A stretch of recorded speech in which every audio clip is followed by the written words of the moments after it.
내가 살린다. 내 몸 내 살.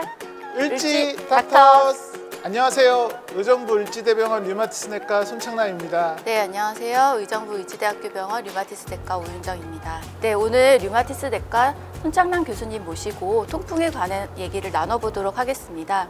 통풍 발작이 한번 발생하게 되면 엄지발가락 같은 그런 발관절에 심한 부종과 통증을 유발하게 되는데요. 통풍 발작을 치료하기 위해서는 이제 약물을 복용하게 되고 또 약을 한번 시작하게 되면 평생 복용해야 된다고 하는데 혹시 내가 약을 시작 안 할 수는 없는지 또 다른 약들을 많이 복용하고 있다면 동시에 같이 복용해도 되는지에 대해서 많은 궁금한 점들이 있는 것 같습니다. 네, 오늘 오윤정 교수님이랑 같이 하나하나 차근차근 알아보는 게 좋겠습니다. 요산에 대해서 먼저 말씀을 드려야 되는데요.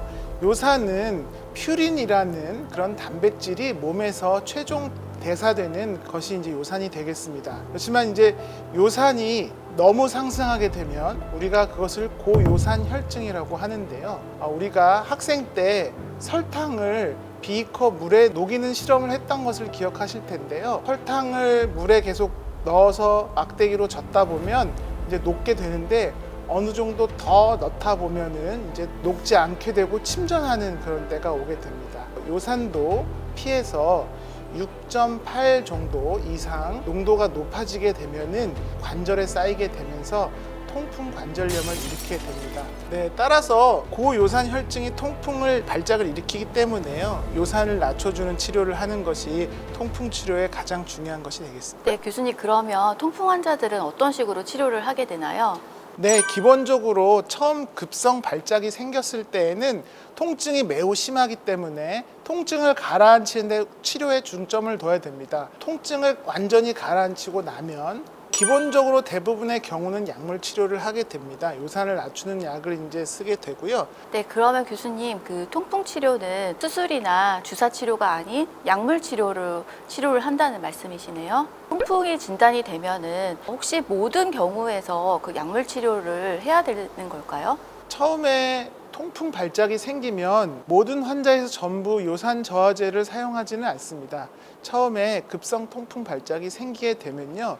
우리가 1년에 2번 이상 통풍 발작이 생길 경우에 우리가 요산 저하제를 사용하게 됩니다. 다만 처음부터 통풍 발작이 생겼을 때 요산 저하제를 사용하게 되는 경우는 요산 수치가 9 이상인 경우, 그리고 두 번째 만성 신질환이 있는 경우, 세 번째는 요로 결석이 있는 경우가 되겠습니다. 요산 수치가 9 이상이지만 증상이 없는 경우에는 현재 치료를 하지는 않습니다. 왜냐하면 무증상일 때 요산 수치가 9 이상이면은 1년에 통풍이 생길 확률은 한 4% 정도밖에 되지 않습니다. 따라서 4% 정도밖에 발생하지 않는 것 때문에 약을 쓰지는 않거든요. 다만 통풍 발작이 있었던 분은 요산 저하제를 쓰지 않고 요산 수치가 9 이상이 될 경우에는 1년 이내에 통풍 발작이 재발할 확률이 80% 정도 됩니다. 따라서 거의 다 발생한다고 생각하시기 때문에 요산 저하제를 처음부터 시작하는 것이 좋겠습니다. 간혹 환자분들 중에 요산 저하제를 드시면서 증상이 없고 요산 수치가 6mg/dL 이하로 잘 유지되시는 분들 중에 요산 저하제를 중단하면 어떨지 물어보시는 경우가 많으신데요. 요산 저하제를 끊게 되면 요산 수치가 올라가게 되고 통풍 발작이 재발하는 경우가 많기 때문에 꾸준히 약제를 유지하시는 것이 무엇보다 중요하겠습니다. 네, 그럼 재발의 문제가 있기 때문에 약을 평생 복용해야 된다는 말씀이시군요. 그러면 통풍 환자의 경우 고혈압이나 당뇨 그리고 여러 가지 대사증후군 같은 동반 질환이 있는 경우가 많은데요. 이렇게 여러 개의 약제를 복용해야 되는 경우에는 어떻게 하면 좋을까요? 통풍은 중년 남성에서 가장 호발하게 되는데요. 여러 가지 이제 대사 질환들이 동반되는 경우가 있는데요. 이런 경우에 여러 약제를 복용하게 됩니다. 특히 혈압약 중에 이뇨 성분이 있는 약제들은 요산을 증가시키는 영향을 주기 때문에 피하시고 다른 요산을 낮추는 약제로 사용하시는 것이 좋겠습니다. 네, 그럼 본인이 혈압약을 복용하고 있다면은 본인이 복용하는 약의 이뇨 성분이 어떤 건지 잘 모르는 경우가 있을 것 같은데요. 그런 경우에 어떤 부분을 체크를 하면 될까요? 고혈압 환자분의 경우에 이뇨 작용이 있는 시아지드 성분이나 퓨로세마이드 성분이 있는 약제를 드시게 되는 경우에는 요산 농도를 올릴 수가 있습니다. 따라서 그 약제를 꼭 써야 되는 경우에는 어쩔 수가 없겠지만 혈압을 낮추는 목적으로 혈압약을 사용하는 경우에는 가급적 피하시는 게 좋겠고요. 대신 요산 농도를 낮추는 로살탄 성분의 약제를 쓰는 것을 추천해 드립니다. 특히 이제 약을 오랫동안 평생 드셔야 되니까 간 기능이라든지 신기능에 문제가 생기는 건 아닌가 걱정이 많으신데요. 어떤가요?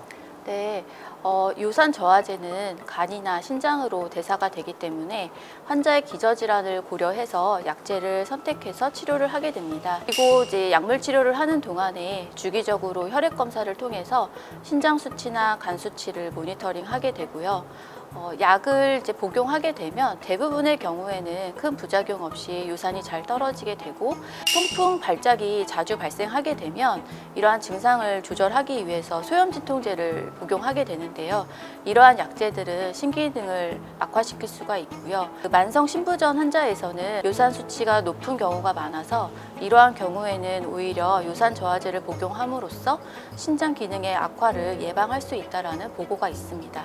약을 복용했을 때의 이득이 약을 복용하지 않았을 때의 위험보다 더 크기 때문에 약물 치료를 잘 하는 것이 중요합니다. 교수님, 보통 그 통풍 치료약을 하루에 한 번 아침에 복용을 하게 되는데요. 만약에 환자분들이 아침에 약 복용을 깜빡하고 못했다면은 이것을 다음 날로 미뤄서 복용하는 게 좋을까요? 아니면은 시간이 늦더라도 그날 복용하는 게 좋을까요? 요산 저하제는 우리가 보통 반감기가 한 24시간 하루 정도 되기 때문에 하루에 한 번 약을 드시게 되는데요. 약을 꼭 아침에 먹어야만 더 효과가 있는 것은 아니기 때문에 혹시나 깜빡하고 잊어버리셨다면 생각날 때 바로 드시면 되겠습니다. 네. 통풍 환자분들이 술을 먹어도 되는지 많이 궁금할 것 같은데요. 맥주나 소주 같이 또 술의 종류에 따라 혹시 관계가 있는지 좀 알려주십시오. 흔한 질문 중에 하나가 맥주를 먹으면 통풍이 잘 걸린다는 얘기를 많이 들으셔서 그러면 소주를 마시면 괜찮으냐는 질문을 많이 하세요. 어떤 종류의 술도 다 혈중 요산 농도를 올리게 됩니다. 그 이유는요, 우리가 술을 마시게 되면 소변이 많이 마렵게 되잖아요. 따라서 이뇨 현상 때문에 혈중 농도가 올라가는 현상이 생기게 되고요. 술을 마시게 되면 술만 마시지 않고 안주를 먹게 되는데 그 안주가 다 퓨린이 많이 들어있는 음식이 되겠습니다. 절주를 하시는 것이 통풍 환자분들에게 있어서 가장 또 중요한 하나의 생활 습관이 되겠습니다. 그러면 통풍 환자분들은 술 종류에 상관없이 절주를 하는 것이 가장 좋겠네요, 교수님. 네, 절주하는 것이 건강의 다른 부분에 있어서도 굉장히 중요할 것 같습니다. 통풍 환자분들께서는 여러 약제를 드시는 경우도 많으시고 대사증후군이 있으셔서 여러 걱정들이 많으셨을 텐데요. 이 영상을 보시면서 많은 도움이 되셨지 않았을까 싶습니다. 네, 오늘 말씀 감사합니다. 감사합니다.